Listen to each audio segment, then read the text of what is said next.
semua, sampai jumpa lagi dengan Bu Santi pada hari ini. Dan kita pada hari ini kembali lagi dengan pembelajaran analisis kimia instrumen.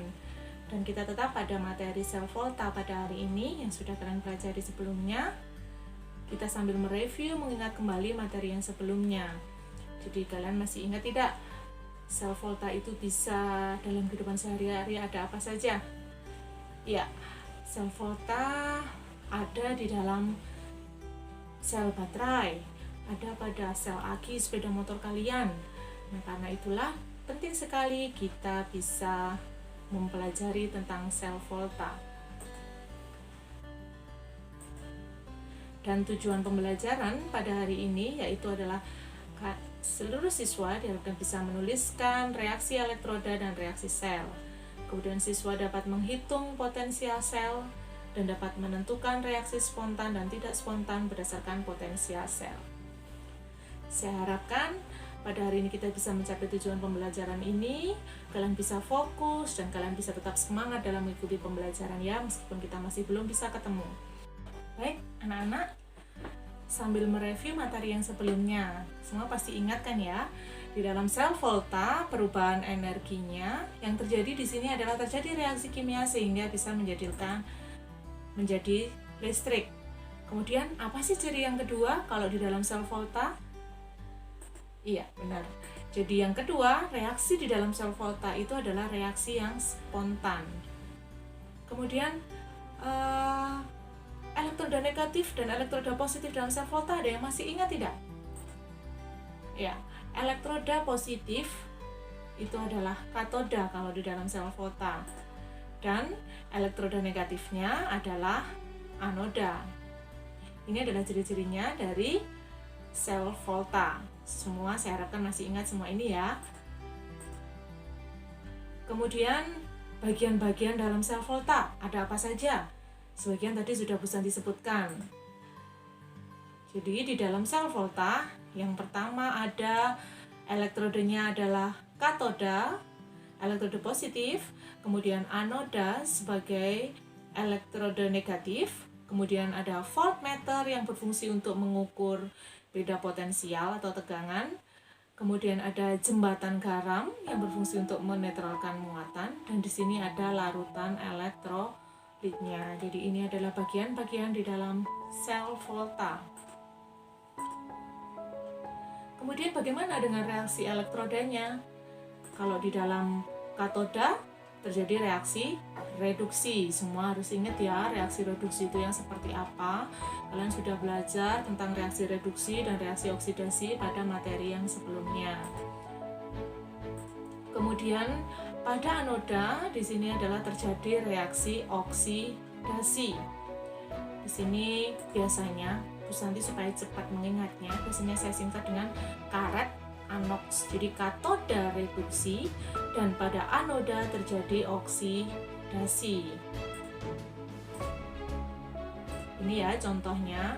Misal kalau di dalam sel volta itu terdiri katodanya adalah logam Cu atau logam tembaga dan anodanya adalah logam Zn. Bagaimanakah reaksi pada katoda dan pada anodanya? Ini ya. Ini biasanya kita sebut dengan reaksi elektroda, reaksi pada katoda dan reaksi pada anoda. Reduksi masih ingat? Semua reduksi itu muatannya dari Cu2+, karena tadi logamnya katodanya adalah Cu, maka yang berasal adalah Cu. Cu2+ menjadi Cu, jadi muatannya turun kalau dalam reduksi. Kemudian ciri yang kedua kalau reduksi itu elektronnya menangkap elektron atau elektronnya berada di sebelah kiri panah. Kemudian bagaimana dengan anodanya? Kalau anodanya di sini Zn. Zn akan teroksidasi dari Zn menjadi Zn2+. Teroksidasi di sini dari yang muatannya 0 menjadi muatannya 2+ dengan melepaskan 2 elektron. Di sini elektronnya harus sama ya. Elektron pada katoda dan elektron pada anoda, elektron yang ditangkap dan elektron yang dilepaskan jumlahnya harus sama sehingga ini bisa hilang, bisa saja. Jika kita gabungkan reaksi katoda dan reaksi pada anoda, maka itu disebut dengan reaksi sel. Jadi reaksi sel di sini adalah Zn, ini ya, yang ada di sebelah kiri mana? Zn tambah dengan Cu2+, Cu2+ dari katoda menjadi Zn2+ plus Cu dari katoda. Ini adalah reaksi sel, reaksi di dalam sel Volta. Contoh yang lain, misalkan kalau sel voltanya terdiri dari katodanya adalah perak, kemudian anodanya adalah timah atau Sn. Nah, di sini katodenya adalah perak, maka dia akan tereduksi dari Ag+ menjadi Ag dengan menangkap 1 elektron. Sedangkan di anodanya Sn menjadi Sn2+ plus 2 elektron. Nah, elektron di katoda dan anodanya yang ditangkap dan dilepas apakah sama?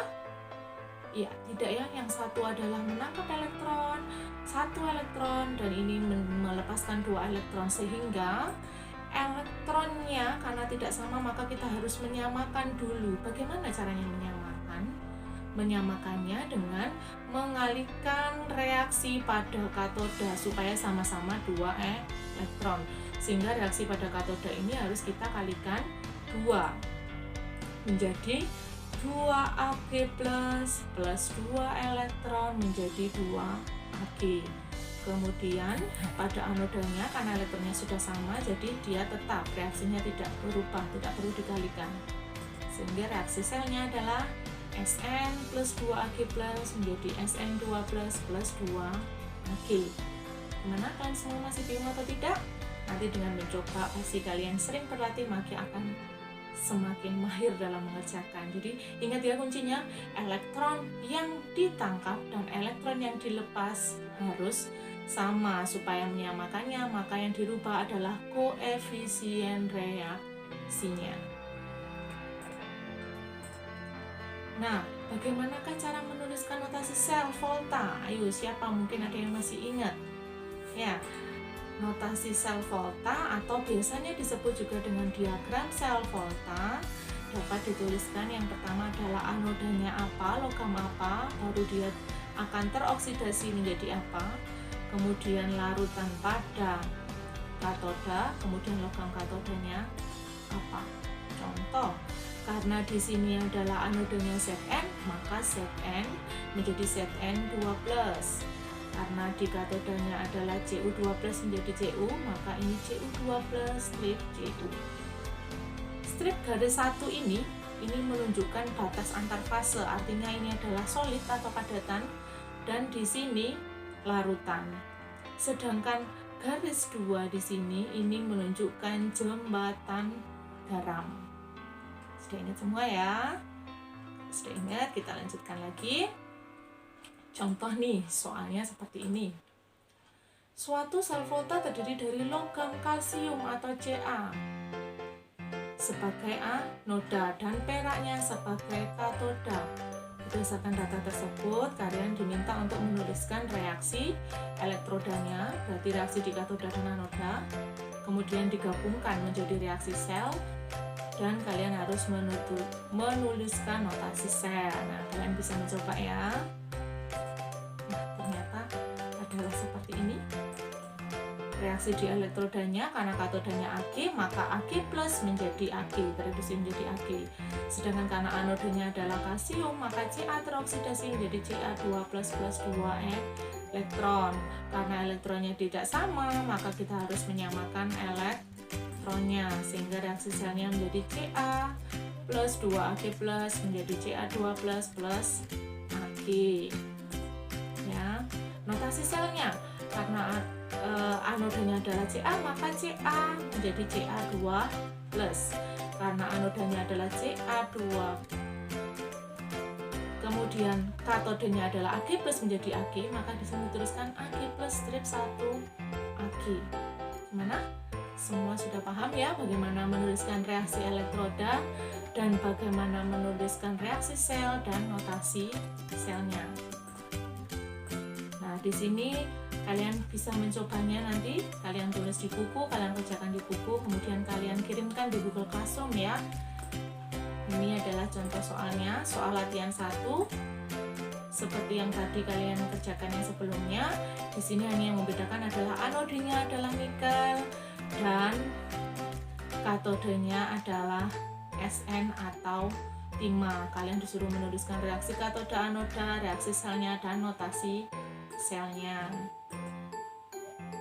Kemudian soal latihan yang kedua. Nah, di sini sudah ada notasi sel voltanya. Al menjadi Al3+ dan CD2+ menjadi CD. Nah, apa yang harus kalian tuliskan? Jadi yang pertama adalah kalian harus menentukan mana yang berfungsi sebagai katoda atau anodanya. Apakah Al ataukah CD. Kemudian yang kedua adalah reaksi elektrodanya. Reaksi elektrodanya seperti apa? Katodenya bagaimana, anodanya bagaimana. Kemudian yang ketiga adalah kalian gabungkan menjadi reaksi sel. Nah, selamat mencoba ya anak-anak. Nah, anak-anak, kita lanjutkan ya. Setelah kalian mencoba latihan 1 dan 2, sekarang kita lanjutkan materinya di potensial elektroda standar atau biasanya disebut E0. Apa sih potensial elektroda standar itu? Potensial elektroda standar itu adalah potensial elektroda yang diukur pada kondisi standar, di mana kondisi standar itu adalah suhu 25 derajat Celcius dengan konsentrasi ion-ionnya 1 molar dan tekanan gasnya 1 atm. Dan menurut kesepakatan atau konvensi, potensial elektroda itu dikaitkan dengan reaksi reduksi. Jadi biasanya adalah yang disebut adalah E0-nya reduksi atau potensial reduksi. Sedangkan potensial oksidasi itu nilainya sama dengan potensial reduksi, hanya arahnya berlawanan. Artinya jika potensial reduksinya bernilai negatif, maka potensial oksidasinya bernilai positif. Begitu juga sebaliknya. Jika potensial reduksinya positif, berarti potensial oksidasinya adalah negatif dengan nilai yang sama. Ini adalah contoh-contoh potensial elektroda dari beberapa logam, mulai dari logam kalium sampai dengan logam emas. Ini adalah dengan harganya. Di sini kita bisa lihat, di sini yang paling kecil, dan ini adalah emas, ini adalah yang potensial reduksinya atau potensial elektrodanya nilainya paling besar. Nah, apa sih artinya nilai E0 itu? Di sini kalau nilai E0-nya semakin besar, jadi kalau nilainya dia semakin besar, maka dia semakin mudah mengalami reaksi reduksi. Sebaliknya, kalau nilainya semakin kecil atau nilainya semakin negatif, di sana tadi nilai K-nya adalah yang paling negatif, maka kalium itu dia yang paling mudah mengalami oksidasi. Jadi ini adalah semakin kecil nilai E0-nya atau semakin negatif, maka dia akan semakin mudah mengalami oksidasi. Nah, berarti kalau E0-nya kecil itu oksidasi, E0-nya besar itu reduksi, berarti nanti yang akan berfungsi sebagai katoda dan anoda di dalam sel volta yang mana ya? Nah, kalau katoda, karena dia mengalami reduksi, berarti kita harus memilih logam yang E0-nya lebih besar. Sedangkan sebaliknya, karena anoda itu mengalami oksidasi, maka ini ya di sini oksidasi itu kan nilainya harus kecil. Maka kita pilih yang harga E0-nya atau potensial elektrodanya yang lebih kecil. Ini coba kita lihat. Bagaimana caranya? Potensial sel itu adalah beda potensial antara katoda dan anoda. Selisihnya berapa? Bagaimana cara menghitung potensial sel? Potensial sel itu E0-nya reduksi ditambah E0-nya oksidasi. Nah, padahal yang mengalami reduksi itu adalah katoda, maka E0 reduksinya dari katoda ditambah dengan E0 reduksinya dari anoda minus E0 reduksi dari anoda. Atau lebih singkatnya, cara kita mencari E0 sel adalah E0-nya katoda, potensial reduksinya dari katoda dikurangi dengan potensial reduksinya dari anoda. Itu adalah cara mencari atau menghitung potensial sel. Seperti apa contohnya? Misalkan di sini diketahui elektrodanya ada elektrode Ag. Reaksi reduksinya adalah seperti ini. E0-nya besarnya adalah 0,8. Kemudian Mg, reaksi reduksinya adalah seperti ini dengan E0-nya minus 2,37. Manakah yang E0-nya lebih kecil? Iya, benar. Yang E0-nya lebih kecil adalah Mg. Yang E0-nya lebih besar adalah Ag. Yang E0-nya lebih kecil tadi dia berfungsi sebagai apa? Kalian nanti disuruh nyari di situ.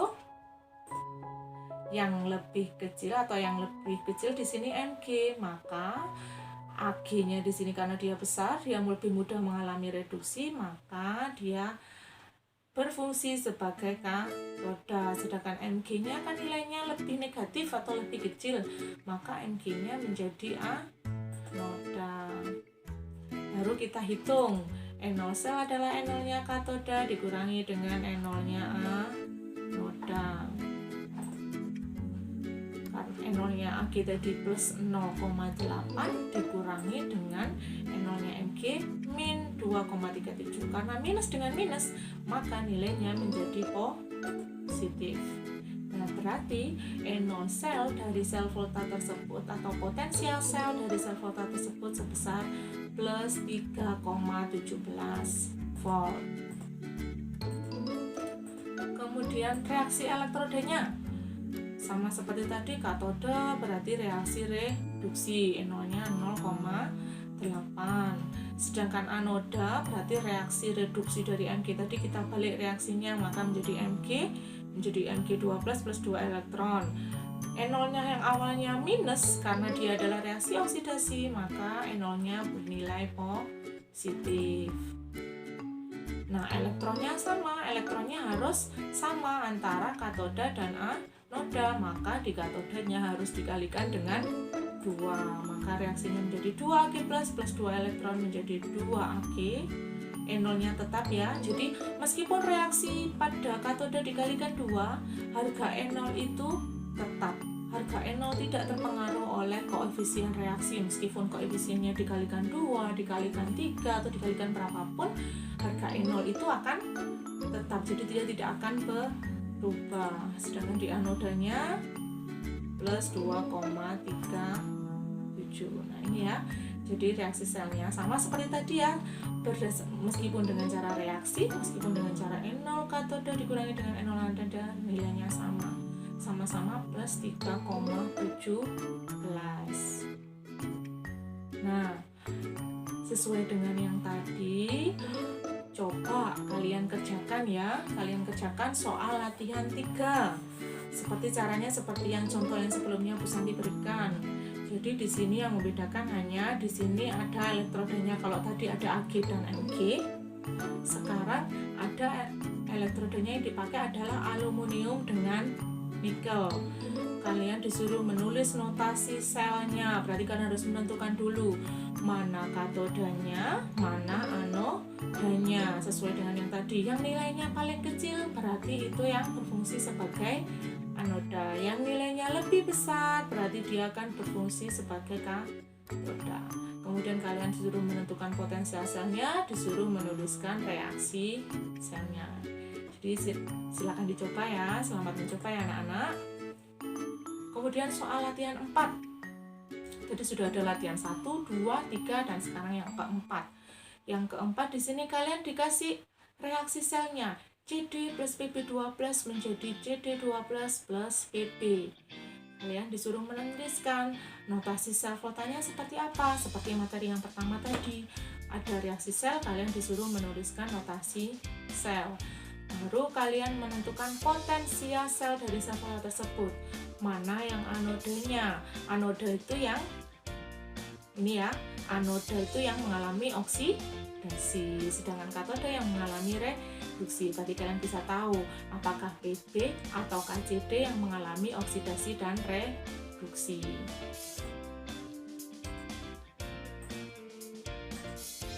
Kemudian setelah itu tadi kita belajar lagi tentang deret volta. Apa sih deret volta itu? Deret volta itu adalah susunan unsur logam berdasarkan potensial elektroda standarnya. Jadi nilai-nilainya dari logam-logam tadi disusun dalam satu deretan, namanya adalah deret volta. Nah, seperti apakah ini?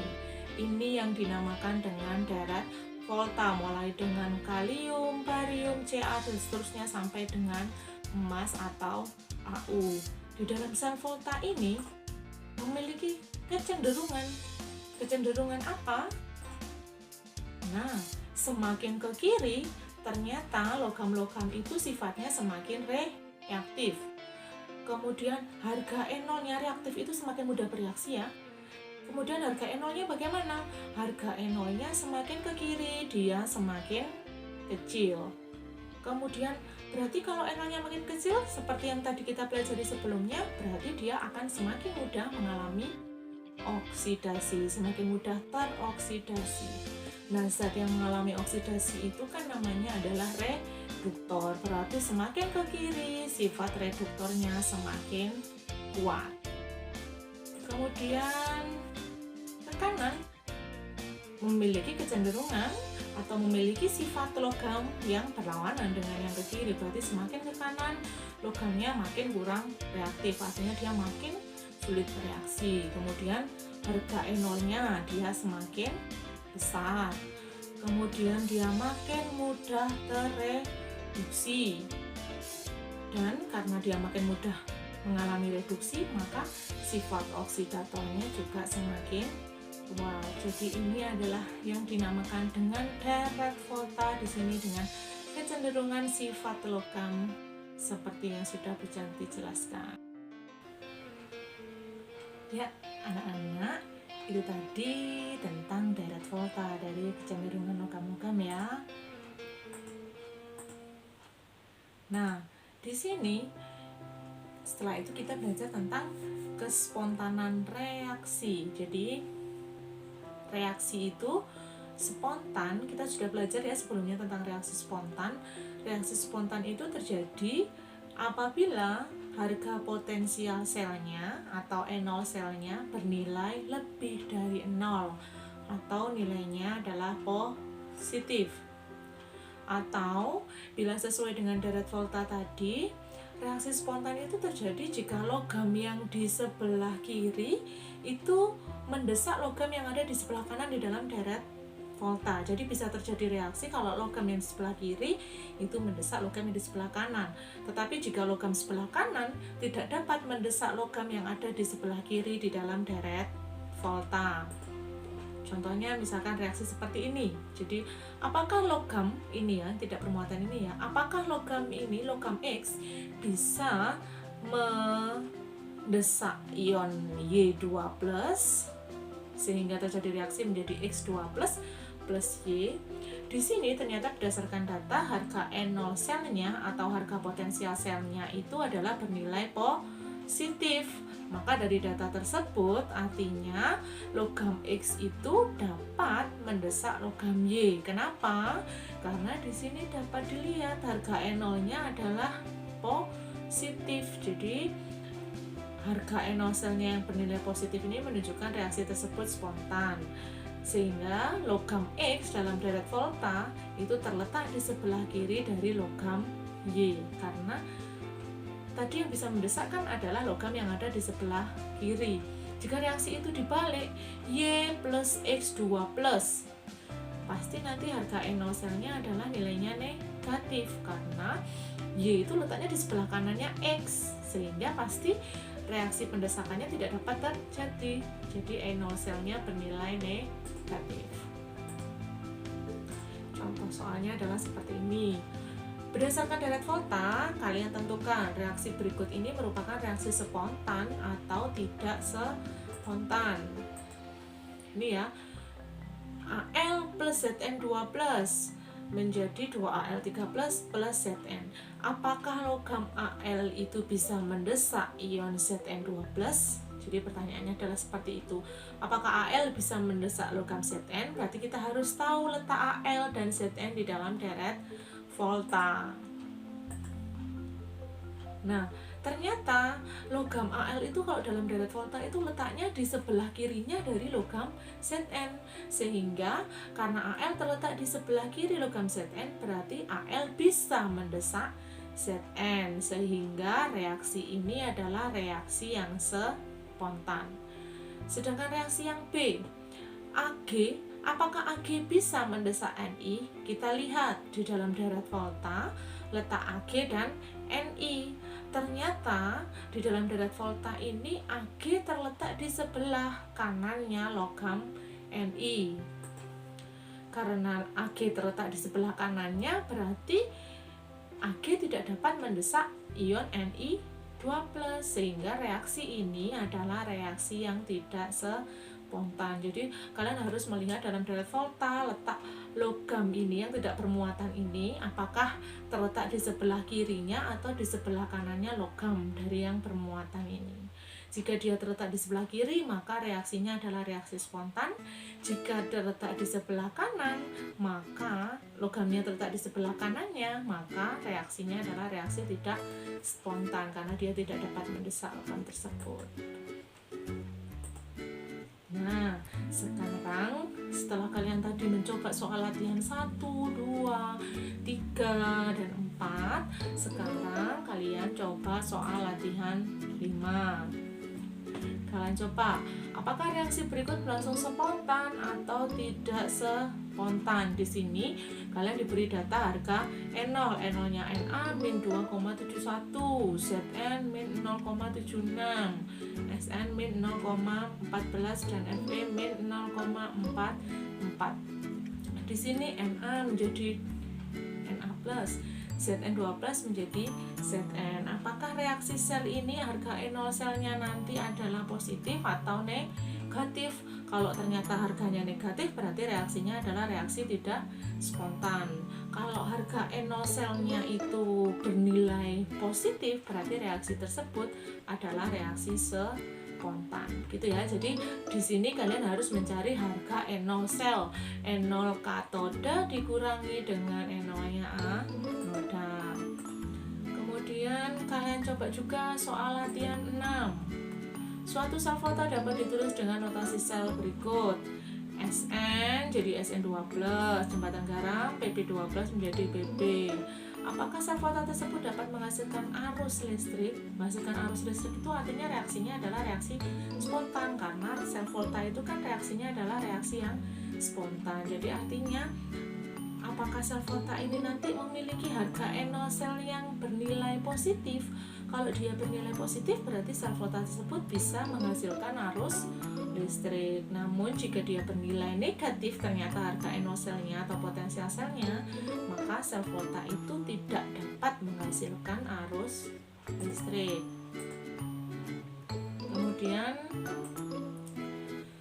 soal latihan 7. Tulislah reaksi redoks spontan pada sel volta yang terdiri dari elektroda Fe dan Pp. Di sini Fe nilainya E0-nya adalah min 0,40 dan Pp min 0,13. Itu ya. Jadi kalian cari reaksi spontannya seperti apa, notasi selnya seperti apa. Nah, selamat mencoba ya anak-anak. Selamat mengerjakan. Selamat kalian mencoba soal latihan 1 dari soal latihan 7. Jika ada masalah atau jika ada kesulitan, kita bisa berdiskusi bersama di grup WA. Jadi dicoba dulu, kalian mengerjakan sendiri dulu, kemudian nanti bisa kita diskusikan bersama. Tetap semangat, tetap jaga kesehatan, tetap mengerjakan tugas sesuai yang diberikan oleh Bapak Ibu Guru. Semoga kalian semua diberkati dan semuanya bisa mengerjakan dengan lancar. Sampai jumpa lagi.